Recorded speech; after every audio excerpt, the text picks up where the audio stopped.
Hey guys, give me 1 second. Janet, are you not going to be joining to the stage or not? I see you on the wing out there. All right, so I think the last one we were on was this one here. Let me share my screen and share my sound, and we'll continue.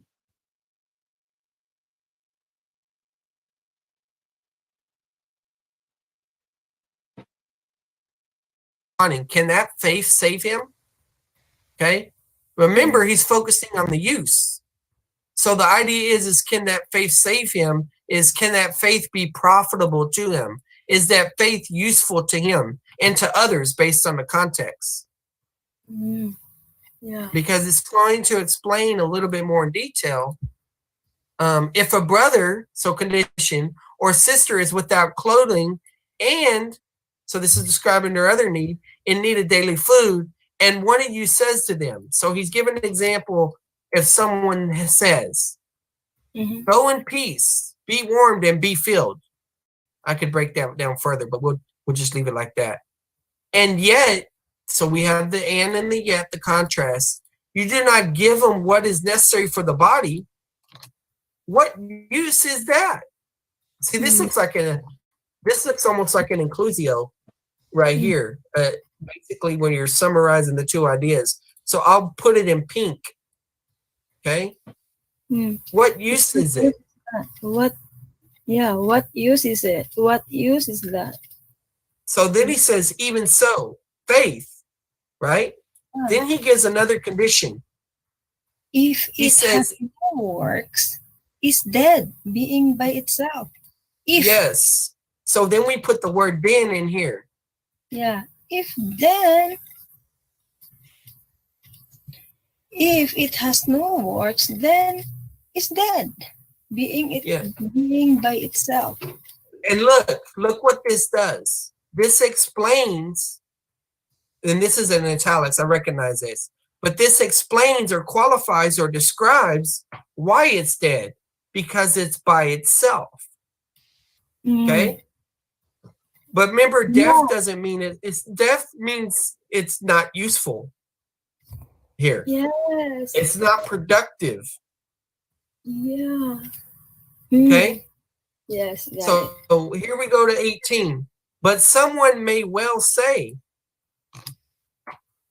you have faith and I have works. So he's saying, you got one thing and I got another thing. Okay? Now watch what this person's still saying. Show me your faith without the works, and I will show you by my works. Yeah, so this is another one coming in saying this. Now watch, this is what happens. You see this quotation right here? Yeah. That is a decision by the translator. But the diatribe doesn't end until you get to right here with the foolish fellow. So all of this should be in quote.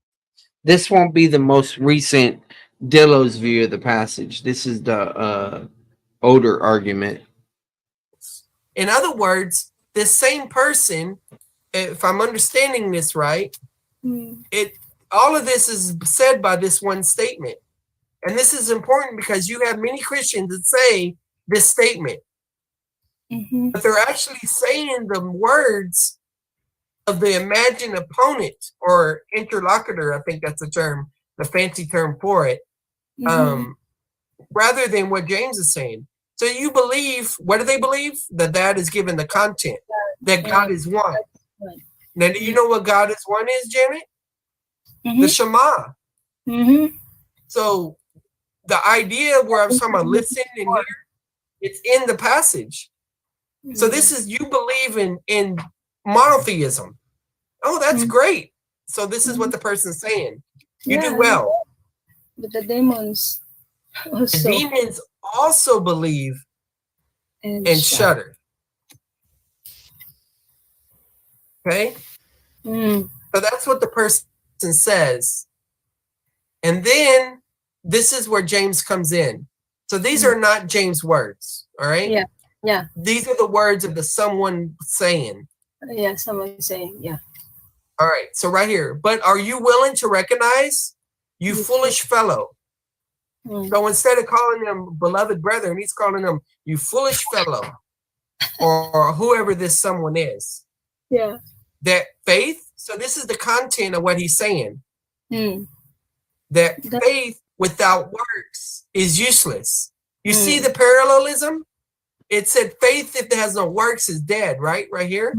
I'll underline it so we can see it. And faith without works is useless. In fact, if I remember right, there's a textual variant for dead that can be translated as useless. But the emphasis based on this looking like an inclusio thing, things about the practical application of one's faith. And that's important because in the Jewish culture, in the Shema, the way that it was taught was when you should teach these things when you're rising up, when you're laying down, when you go about your life.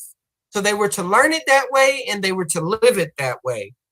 Then he brings up as support about Abraham. Was not Abraham, our father, justified by works? When he also is given a time example, and this is not when Abraham got saved. Abraham got saved either in Genesis 12 or before Genesis 12.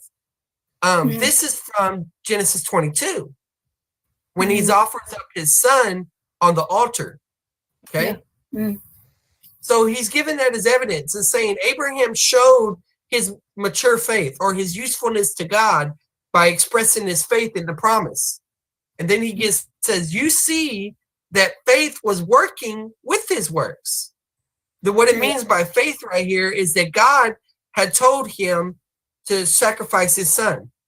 But he had faith, and we know this from the New Testament, that God was able to raise him up from the dead, at least in a matter of speaking, whether that's literal or figurative, that God would provide for the promise is the idea. You see that faith was working with his works.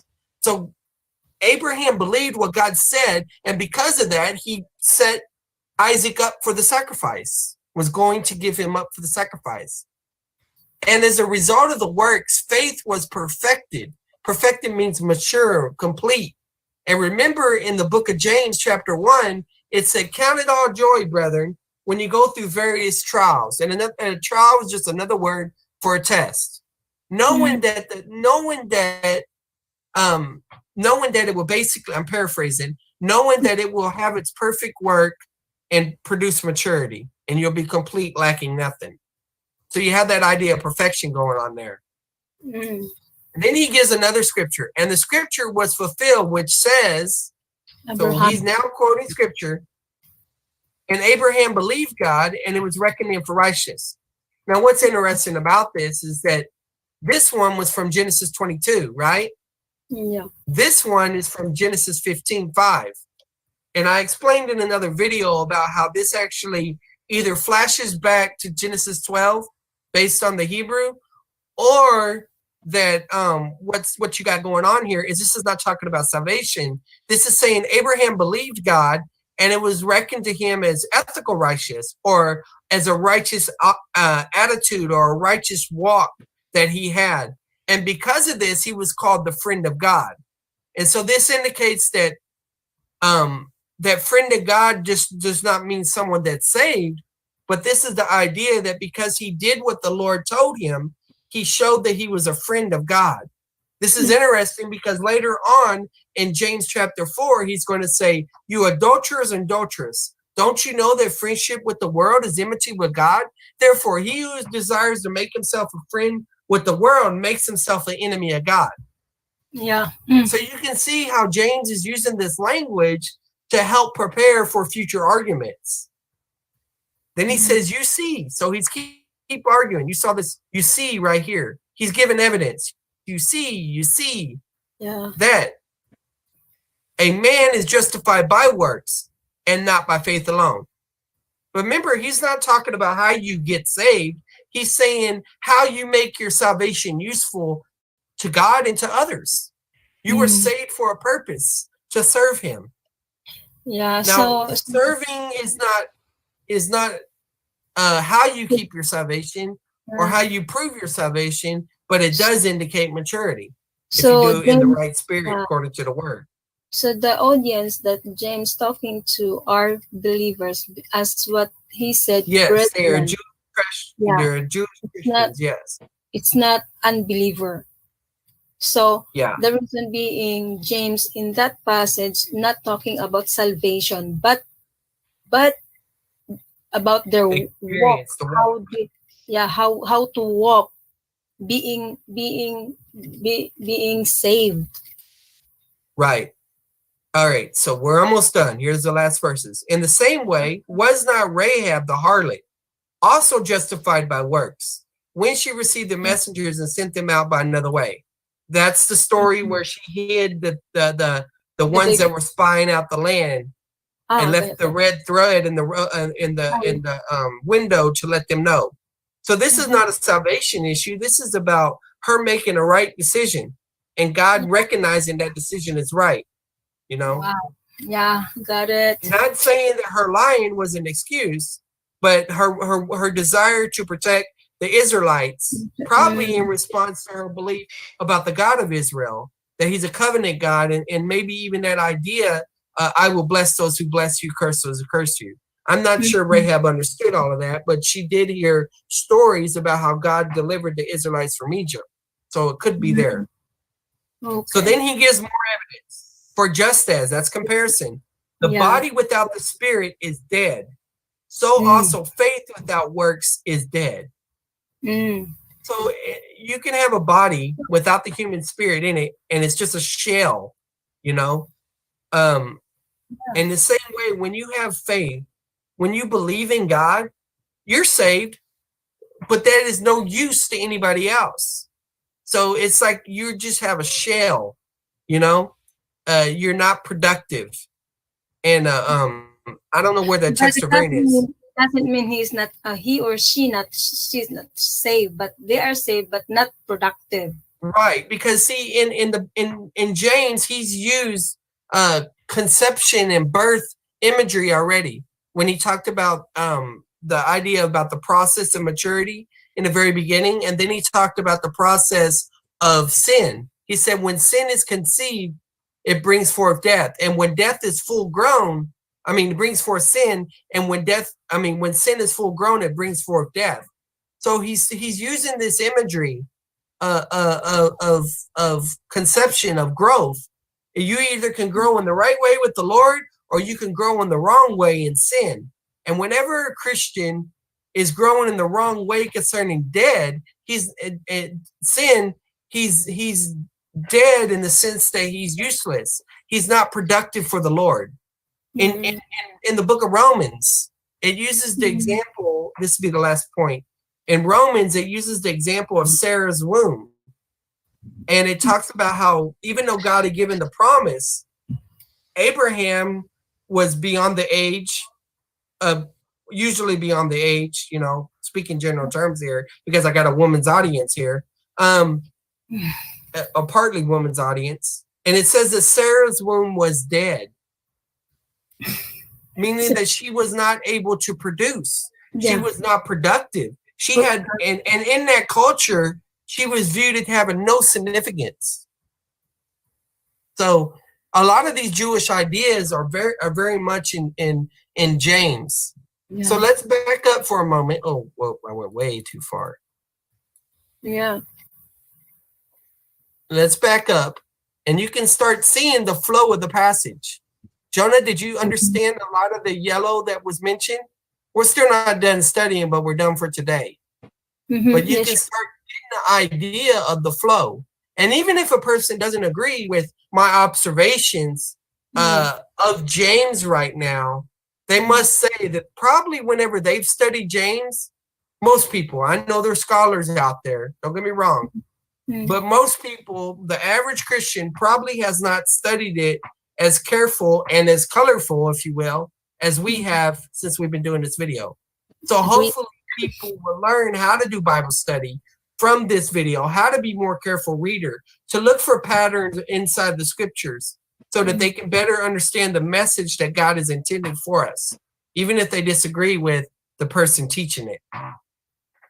So that's it. So let me say goodbye to my audience, Janet. and then you can Yes. say goodbye to your audience. Yes, sure. Thank y'all for watching the Layman Seminary. Welcome to the Layman Seminary. Today, this is the Filipina edition once again, and Jonah with us again. Will y'all say hi? I know Janet's already said hi to her audience because she's live on Facebook with us as we do our own informal simulcast. So, Janet, you want to say hi? Hi, hello. Be with us while studying the book of James. What we're doing? Phrasing? Yeah, we're working on phrasing more, which is thought flow. We're tracing the flow of thought for James chapter 2. One of the probably most difficult passages of the Bible. Okay. So, Jonah, that's it. you want to say Hi. anything before we begin? Okay, I just want to say hi. That's it. God bless everyone. Amen. Well, I want to begin with a praise report. We already prayed before we began on Janet's channel, but my praise report is according to TubeBuddy, we just reached 15,000 views. And the significance of that is that around the time that everybody was in a rush to monetize their channels, I barely made like 10,000 at that time. So that means from that time, which has been, I don't know, maybe about 8 months, we've grown by 5,000 views. That was in 2018. I mean, if I go look at my views now,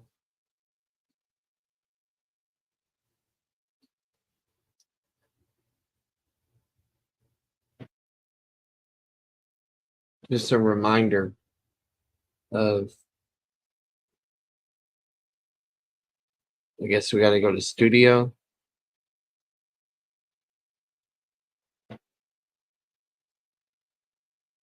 Analytics.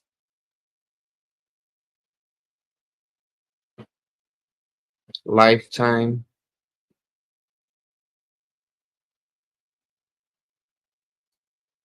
$293,000 views. So 15,000 in 2018 to 293 in 2024.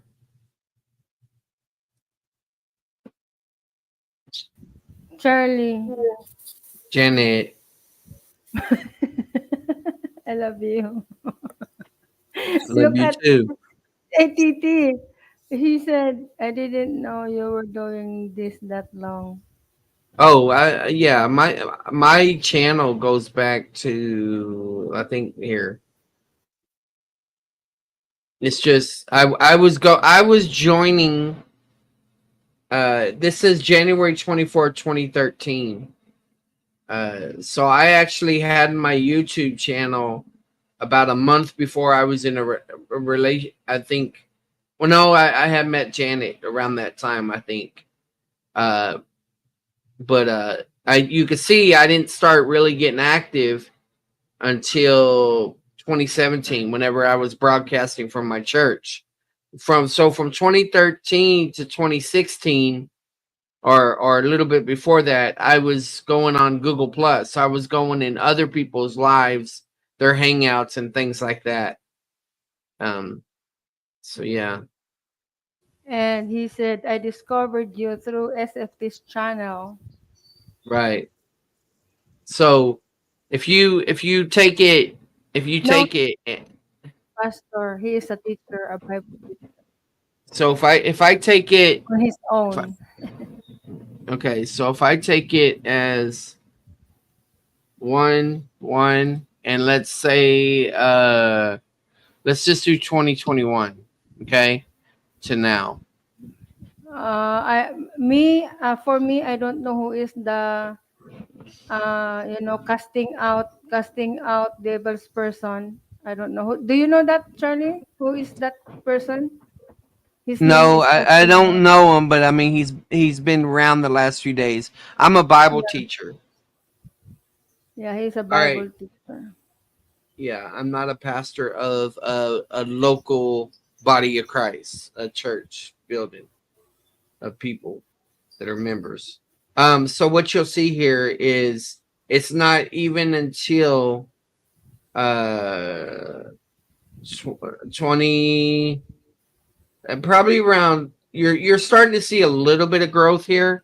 Let me shift it to monthly so you can see a bigger view of things. So what you're seeing right here is that it was around September of 2022 that I first started experiencing a whole lot of growth.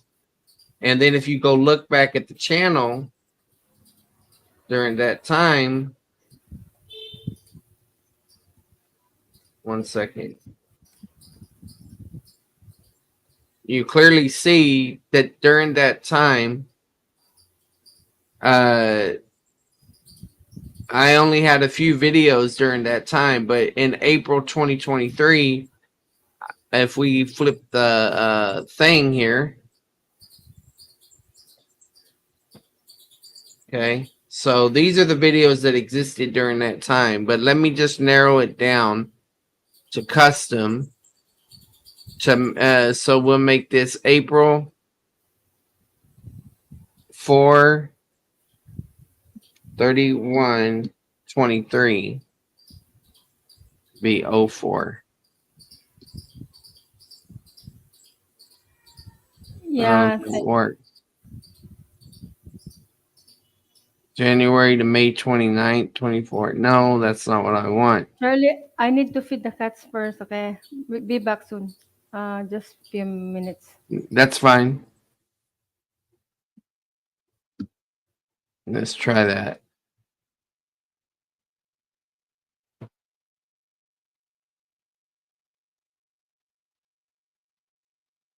So let me run it one more time.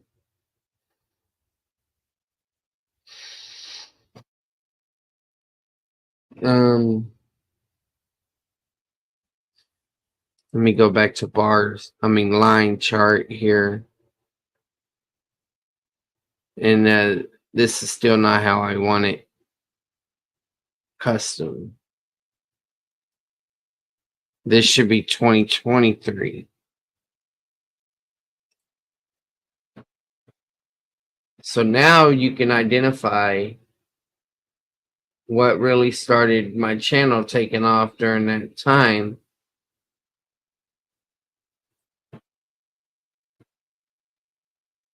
Kind of know what it's going to say, but we'll just go ahead and pull the bar chart up. So whenever I challenged Young Don 1000, that was on a short, I think it was, uploaded David Dunn's videos during that time. Did I say 2023? I think I did. You have the Larry Helms debate. So I was already, that was my 8th debate, I think. So you think you understand free grace theology? Preparing to debate Larry Helms. Did Young Don fall into legalism?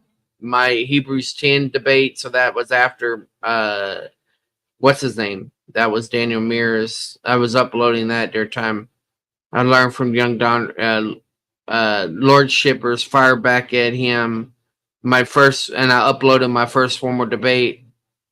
A couple small and more Young Don stuff, and whenever I preached at a cowboy church, uploaded those. So those videos during that time, right there, were released, and that's what started that climb during that time. If I'm evaluating this correctly. So if I switch it to 2023 and go to here, you can see things started picking up in January 2023, and then they gone down and they're back. That's 2023. But if I take it, say the last 2 years, let's just go. I don't know. Last 2 years. So 2023. What's the date today? 05 30 24. Enter 29. Oh yeah, it's still 29. Oh, they won't. Okay. So now, and this is at the monthly, you know, so you can kind of see where we're at. So April 23 was the biggest year, or at least a peak, and then February 2024. But if you look at these numbers, this is 20,000, this is 27,000, and we're on the climb as well. And this is just for views, but yeah. Anyway, sorry for that small omission, but y'all were asking the question, so here we go. Now, I don't have that many subscribers, so what that tells me probably is that people are viewing the videos over and over again, because the stuff that we go over, it's good to replay it over and over again to internalize it and to learn the methods and things like that. So if you haven't already, be sure to subscribe, hit the bell if you want notifications, let us know what you think, and of course, keep this ministry in prayer. And so we're going to give you a taste of what it's like if you've never seen this before. So here we are with James chapter 2. We've already made, I think, 3 videos specifically on James chapter 2, where we've gone through. In the first video, what we did was Jonah told me to highlight the words or thoughts that she had come to mind, and then later on that would trigger us, and then but she had to work, and so I had Janet, we started going through and bolding the first conjunctions of each sentence, and we talked about what each one was. Of course, there's other conjunctions, connecting words and contrasting words in the sentence and stuff, and so when we did the video the next time, we went into that more detail.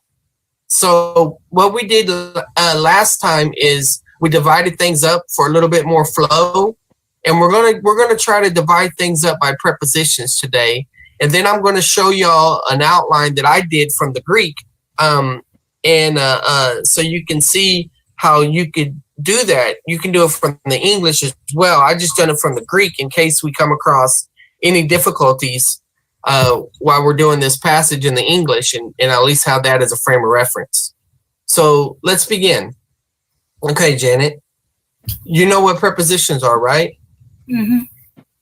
Okay, so my brethren, do not hold faith in. So here's our first preposition. Okay, we could color it if we want, but we're just going to do it this way. I know this is going to affect our outlining a little bit. Do not hold your faith in our glorious Lord Jesus Christ with an attitude of favoritism, okay?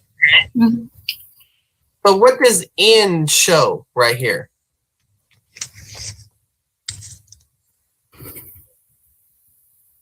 What do you mean by When you use the word in, what does it mean? in? Means indicating things. Go ahead. Inside. Yes, In. yeah. Usually it has to do with the actual location, right? You're going in the house. Yeah. But when you're talking about a person, you can't go into Jesus Christ, okay? So this is the idea of sphere, okay? Or realm. It's like if you want to use the term spiritual location instead of sphere, realm. So let's go ahead and just type that right here so we remember it. Sphere. Okay? And we'll make him red just for now. All right. Now, what about this next one? With an attitude of person. And if you put your letters in all caps, it'll look a lot better. Like whenever you're writing your observations, like sphere right there, if you put it in all caps, it'll look a lot better, and you'll be able to differentiate it from the text. So, favoritism. What does with show right here? Meaning with it seems that you are with somebody like that. You with Yeah, usually the word with shows association. Rudy, who would I be debating? I have if I go to SFT's channel, I have a discussion with Will Kinney. but that's not really like a prepared debate thing. That's just where I'm going to have a conversation with him about King James, because I don't care whether King James is true or not, you know, whether what translation. I don't have a dog in the fight. You know, I've studied, now don't get me wrong, I've studied the textual criticism stuff and all that, but I I'm totally open to being convinced of things. So yeah, that's going to be on the 8th. Is that the one you're talking about?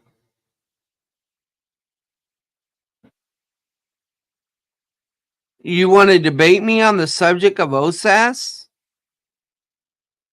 You mean free grace? And what is your view?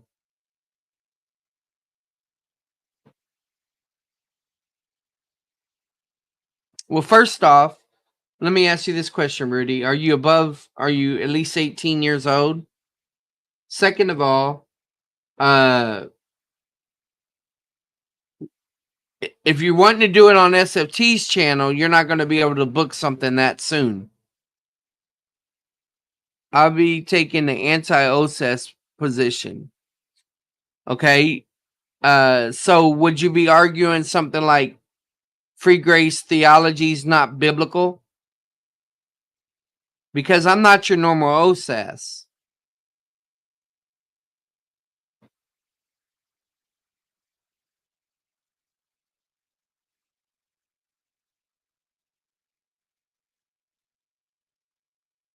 See, the thing is a week. We could do it. Yeah, well, we could do it on my channel, but I would have to find a moderator. And I mean, I could do that. I mean, that's short notice. And let me think about that, because my plan was to a long time ago, brother sent me a whole lighting kit. I got like 3 boxes of lighting and stuff. And my goal for this weekend is to set up my lighting. It was actually my goal for last week, and I failed because I focused on other things.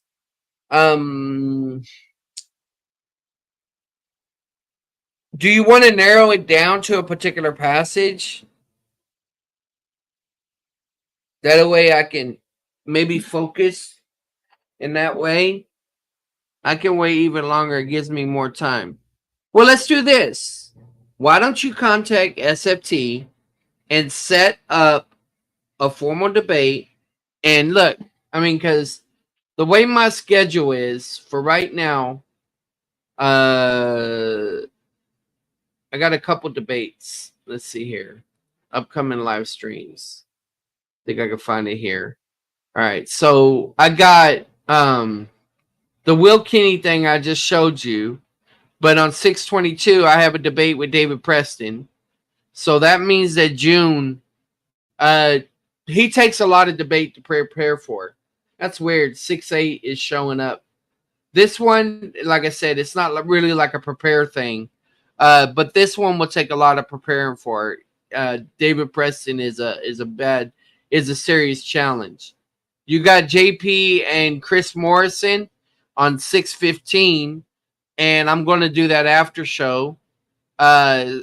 So there's that, and we may even have to bring in the other after show, because we never reviewed the Chris Morrison's last debate with Syngenis.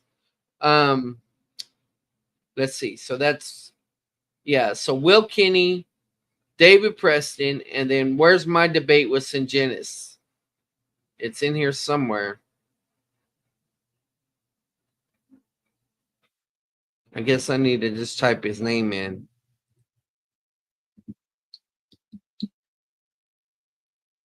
I think that's in July.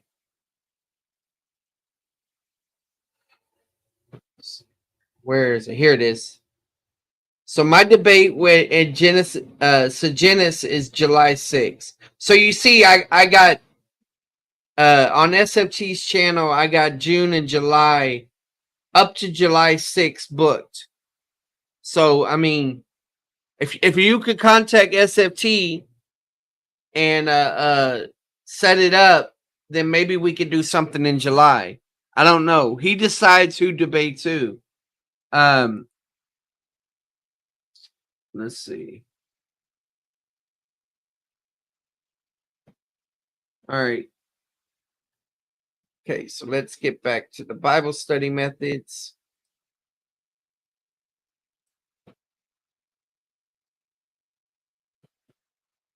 All right, so let me give you SFT's email.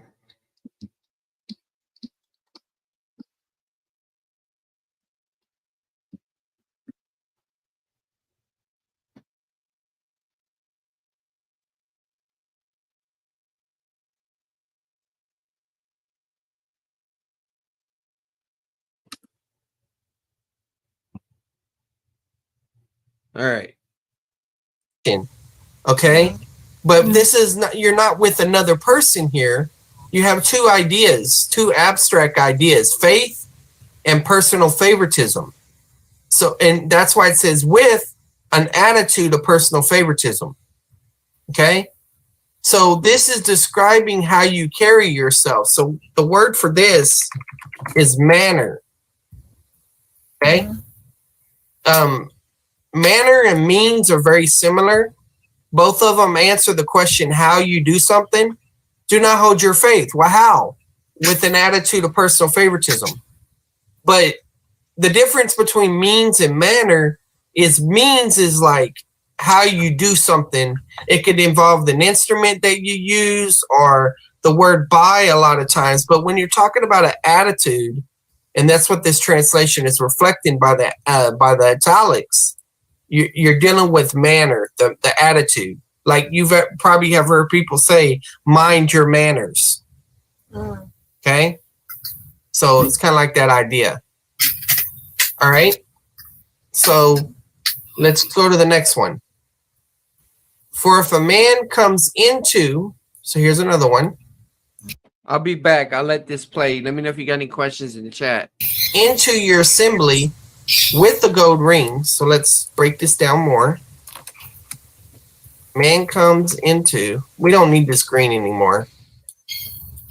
We may put it back later, but into your assembly, look, with a gold ring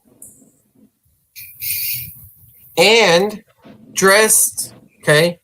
So we'll put the and right here because it's connecting the gold ring with that. Look what he's dressed in. Fine clothes. Fine clothes. Okay? So let's do what we did just a while ago. What does into right here mean? Into. Mhm. Thing. Well, it's a little, well, remember, what did y'all originally say? Do you remember that? In. You said it's in meant what? Inside. Yes, which is location. Okay? Location. Yeah. Right. So it's And- the same with into? Yes. So, because look what you're being taken into. Into your assembly. You can go into an assembly. Okay? So we're just going to call it location. It could be sphere because it's assemblies Rafi is, probably referring to the people. Go ahead. You said Rafi is what? Rafi is here saying hi, so Well, we'll say hi to Rafi, aka Rafe. To us, another seminary student. Okay, so what about with right here? We saw a with up here, right? What do you think about this with? Same with the manner. You think I it's don't- manner? It's not a manner. It's a thing. It's a Yeah. gold ring. It's a thing. Right? Okay, with something, with thing. so yeah, that one is a little bit tricky, but Hi, Randy. Yeah. one way that you could figure this out, or at least get closer to the idea, is if you add the word in. So if we do this, for if a man comes into the location of your assembly in the manner of a gold ring and dressed in the manner of fine clothing. Okay. Hmm. Or you could say, if it's means, you would say, for if a man comes into the location of your assembly by means of a gold ring, by means of being dressed in fine clothes. I think Jonah's right. I mean, even though with indicates association or sometimes instrument right here, and it's true, it's describing an object, but it seems to be, at least figuratively, or at least the impression that comes up from this, is you're picturing somebody with nice clothes and all of that, right? If we were to put this in street terms, we'd say this person is showing off their bling, you know? And when you show something off, that's your manner, you know? You're trying to look good. So I'm going to go with manner. Is that okay with y'all? Yeah, it's manner. All right. Just remember, this is observation. So it's okay if we're wrong too. Mm. All right. So with the gold ring and dressed in fine clothes. So all of these are manner. Yeah. Okay. Because the way you can get in clothes, right? They're like a location. You can get in them, but that don't seem to be the idea. It's saying that just like with the gold ring, you're in the manner of having fine clothing. You're dressed up. Okay? Yeah. All right. So let's go to the next one. And there also comes in a poor man. So we'll put in, and sometimes comes in is actually part of the verb, but we're just going to go with the English right here and see. A poor man in dirty clothes. So what do you think these ends are right here? This one right here, in a poor man. What is that one? in a poor man. Yeah, read the sentence and add the word in. Let's try it. And there also comes, which one have we got two options that we use for in so far. Sphere, which is usually related to a person or figurative language, or to a location. It's a sphere. Okay. And why do you say it's a sphere? Because it's referring to a man or yeah, it's Right. I mean, if we went by this principle up here, then yeah. But the difference is this right here is, what are you coming into? Well, look what the rich man was coming into, an assembly. So we can add the words right here. Also comes in to the assembly. What happens a lot of times in languages, because you don't want to repeat things. so it's a location then. Yes. See, that makes things clear. Okay. Good job, Jonah. Thanks. So whenever you see, like, if you picture like two people and one of them's coming into the assembly and then it says comes in, then you know that to the assembly is applied.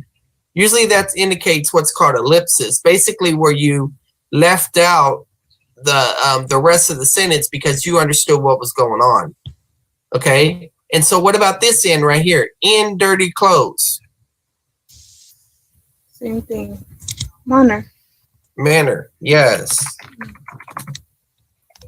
So you can, when you start seeing all these manners show up in a particular location, you realize that this passage is dealing with the issue of your attitude when you're in fellowship with other people or when you're assembled with other people, right? You can see that, your attitude when you're in certain locations. All right, so let's see what else we got going on here. Okay. And you pay special attention to the one. To a lot of times indicates the object or direct object, I think it is. Not so much important right here, but I just want you to be aware of it if you come across it. Who is wearing the fine clothes? So there isn't nothing here. But remember what I told you relative clauses are. What's another name for a relative clause? Janet, do you remember? We called it a simple word last time. We called it a descriptor. Scriptor. Descriptive. What's Yeah, this? you could say descriptive or descriptor. It doesn't matter. Oh, Does that make sense, Jonah? yeah. That when you have the word who, you're describing a person, and when you have which, you're describing a thing. I mean, if we got into adjectives and all of that, we could talk about how this is working, but we're just going from the English, and there's no reason to complicate things at this point. All right, but we can. I will say this though. Look at the words that are mentioned, and you pay special. Yeah, Peaceful Banana. This is what I use to teach the inductive Bible study stuff. Is I use James, and then I go to Galatians. That's why, think about that. That inoculates you against the David Benjamin, pattern or whatever. But yeah, and of course, it's just a way for me to go from existing material to catch people up that want to be caught up. And then we'll advance from there. Attention. When you have words like special, it's telling you what kind of attention. So it's describing the attention you have. And look what kind of clothes that you're wearing. Fine clothes, dirty clothes. So those are examples of adjectives or descriptives. But I'm just focusing on the prepositions for right now, okay? Mhm. All right. And you say, you sit, okay? Where are you sitting at? In a good place. Which one is this, Jonah? Location. Yes. And I'm just going to keep it on one line because it's just by itself. I mean, I can move it if I want. That's just a matter of style. And that's the thing when you're doing phrasing or observation sheets. You can do it however you want. Okay, because it's all about you trying to understand the text, not trying to be pretty for everyone else. Okay, and you say to. You see how the word to is kind of like directing you towards the person, to the poor man. So that like I said, we're not doing twos, but this is probably an indication that this is the object. All right, you stand. Directive. Okay, what about this one? This one might be a little bit tougher. More tough. Over. Over is a preposition, right? Over. Yeah, but I mean, if something is over, like for example, your employer is over you, right? Yeah. As your boss. Higher like that. Yes, but this is a Higher. little bit different because this isn't you stand. It's not saying you're over someone. It's saying you stand over there. So it involves distance. Okay, so let's just put distance.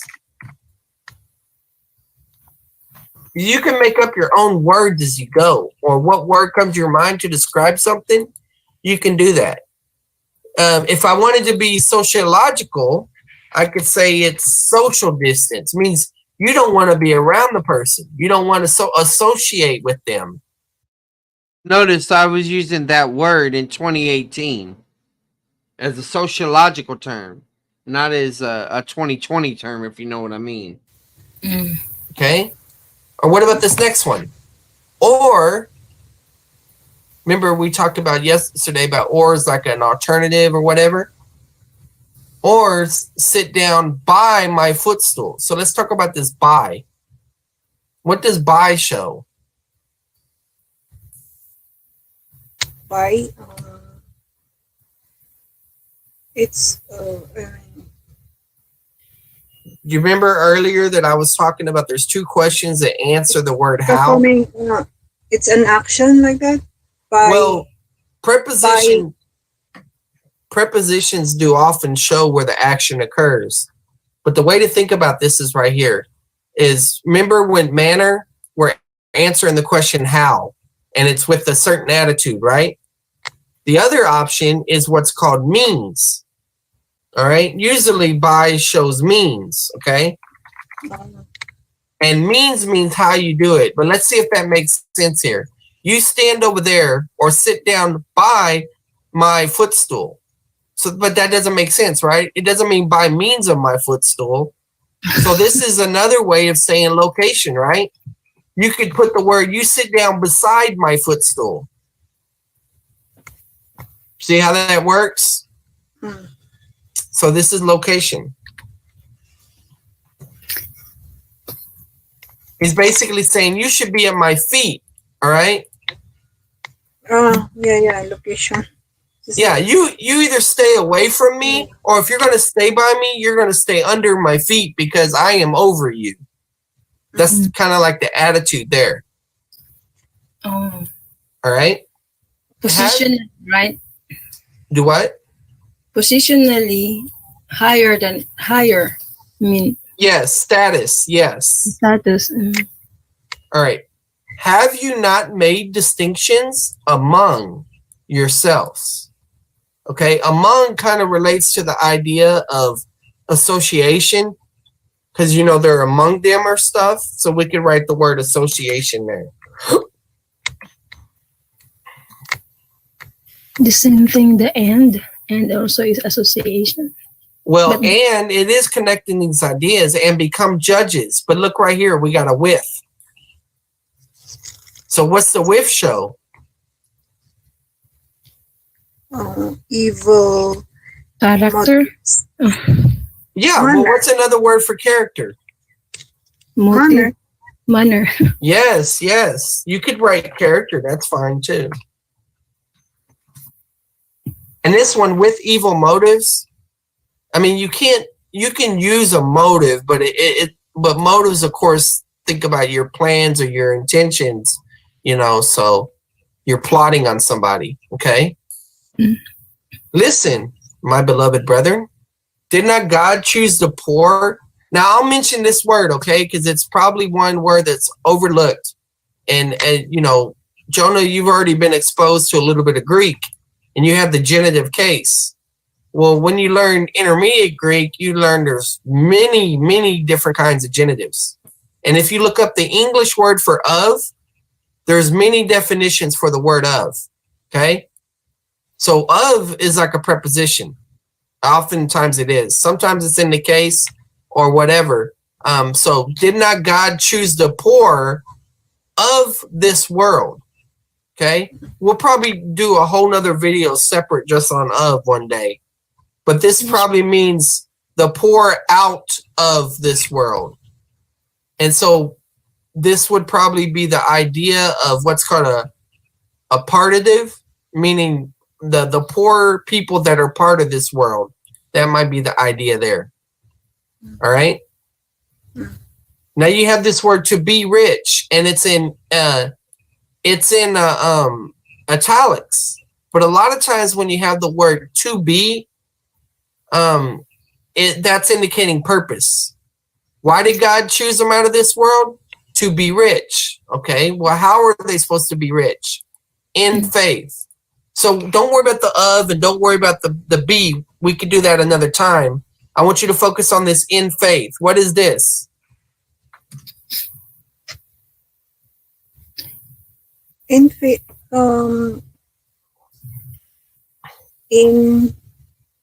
It's still a manner. Faith. Yes, it is. Good. It is.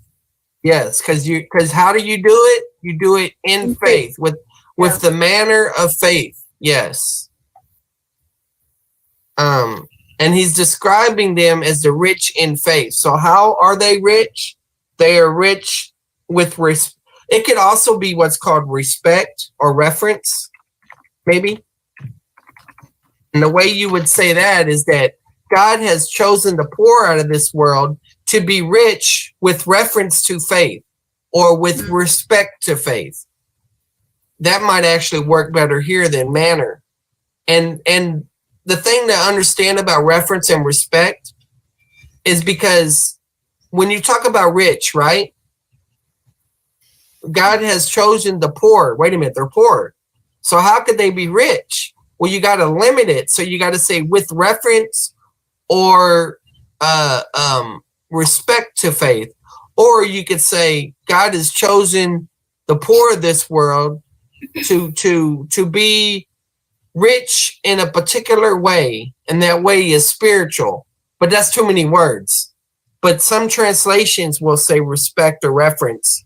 I don't know if they'll do it in here, but that's another option, okay? Mhm. So that one was a little bit tricky, but I think the idea of manner definitely is probably dominant in this passage right here. Okay, here's heirs of, there's that, which he promised, there's your two, focus on them who love him.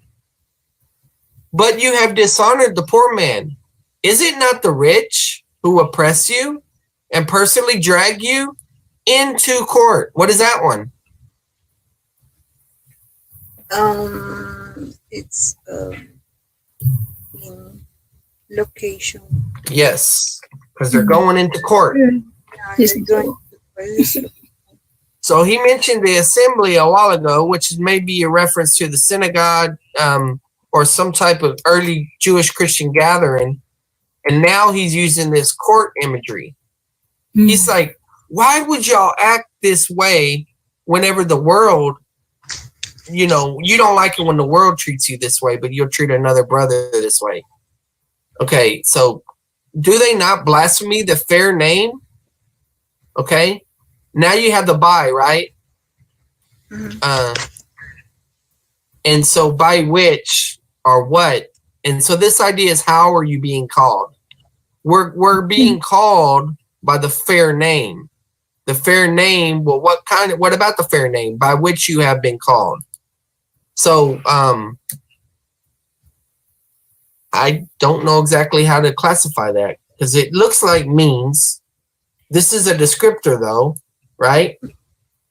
So let's just call it descriptor. In But word. Jonah? the word you have been. Is Yeah, it, that's is it that's mean an action word. an action word? Where have you been? What are you Yes, trying by to which say you- earlier, Sister? By which you have been called means that sometime in the past they had been called by Christ's fair name. In other words, they're Christian. Okay. Because the verse 1 has Jesus, glorious Jesus Christ, it says there. So that fair name is referring to that verse 1. Just Okay. saying. Yes. If, however, you are fulfilling the royal law, now we got according or according to, both of them go together. Okay, so we started, let's see, 10 to 11 was Greek and 11 to 12. So, yeah, so we will land the plane here. According to this, we've been playing this one for about 25 minutes, but we played another one. I'm confused. How long did I go a while ago? 25? Yeah, I guess that's about right. But we'll pick up here next time. Hopefully y'all get an idea of some of the methods you can use. Phrasing, writing your observations on the text. Like I said, put them in caps. It sticks out a lot better. And then you're also going to see the outline stuff come into play in the rest of the video. But yeah, Janet, you want to tell the audience what they can do? Now?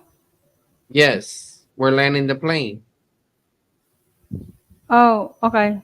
Then, guys, God bless. The plane is on the ground. God bless. Check out more content.